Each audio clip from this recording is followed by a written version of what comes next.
Welcome back! Siyempre, bumati muna kayo, bros, and nandun sa ating mga tiktropa. Tiktropa Maingay! Grabe! Kuya Kim, hindi na tayo magkarinigan dito. Ang ingay sa studio! Kasi nagkasama mga tiktropa natin. Ang haba ng pila sa labas kanina, ha? Para makapasok lang sa studio. Ang dami niyong mga fans. At Grabe, saka ha? parang gusto nilang magpabugbog kay Anton. Kaya nga eh. Gusto ko magpabugbog. Ikaw ba may gusto?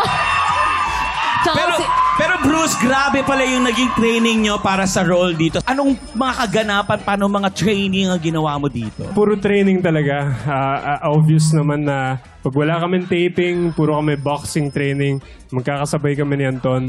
And ayun, boxing training talaga nasa mentality din eh. At talagang Boxing, training na malala. Pati Yes. mga abs kailangan. Yes. Alam mo, Oo ang tagal ko rin din nakakita ng abs. Ay, sige na. Ay, naku po. Ito pa gusto ko makita.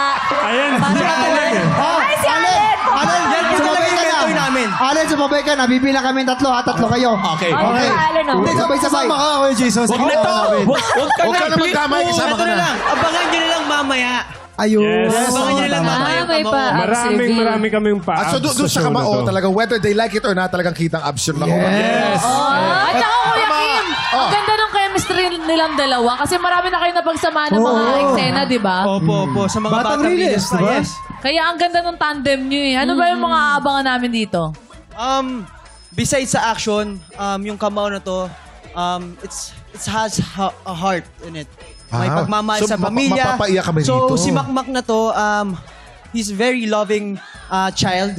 Kaya hindi lang puro suntok, hindi lang puro pasa. May buhay to. Kaya panoorin nyo po to. Yan. Mamaya na po yan. At saka nakikita namin yung pagte-train sa'yo ng tatay mo. Opo, kasama ko pa yung papa ko, si Roy Vinson. Kaya abangan nyo yan. Lolo ko Abangan siya natin sa yan. Lolo mo siya doon sa... Ginawang lolo? Oo. At naman si Anton, may special greetings pala mula sa pambansang kamao kay Sir Manny Pacquiao. Anong masasabi mo kay ating pambansang kamao? Anong sabi sa'yo ni Manny? Anong sabi sa'yo? Good luck sa kamao. Sumusuporta talaga si Manny Pacquiao po. And parang nakakataba po talaga ng puso. I was shocked. Yung si Papa ko rin, na-shock rin siya na binati ako May ni may greeting, message. yung may message. Kaya ayun po. Sana mag-guest po si Manny Pacquiao soon sa kamao. And his... Oy, magka-eksena kayo. Yes. Ha? Siyempre, dito muna sa TikTok lang tapos sa inyo din. Yan. Pero ako gusto ko lang, mga brother, congrats ha. Ito kasing dalawang to talagang mga tropa ko to eh. Bruce, Anton, mamaya mapapanood na nating lahat ang pilot episode ng Kamao. Invite nyo naman ang mga tiktropa natin. Ayun na nga mga kapuso, eto na. Ang Kamao, papalabas na ngayong hapon. Kaya I'm very, very excited because this is a project na pinaghirapan talaga namin. And gusto ko lang sabihin, I'm super proud of Anton because this is not only an action show, meron siyang drama, comedy, and everything. Makikita niyo talaga yung range ni Anton dito. So abangan niyo po yun. Ibang-ibang Anton. Ayun po, mamaya na po yung kamao. Abangan nyo po yan. Directed by Direct LA. Kaya yun po, abangan nyo po yan. Good luck, good luck. Good luck and guys, thank you very much, ha? Magsisimula na mamayang matitinding bakbakan sa kamao. Abangan natin yan sa GMA Afternoon Prime. Up next, sina Bruce at Anton din na makikipag-rumble sa Sikreto ng Mga Porta. I-time check na natin yan sa pagbabalik ng TikTok!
Tik Tropa, pinanood mo hanggang sa dulo itong video na to? Very good ka! For more happy time, watch more TikTok Lock videos on our official social media pages and subscribe to GMA Network official YouTube channel.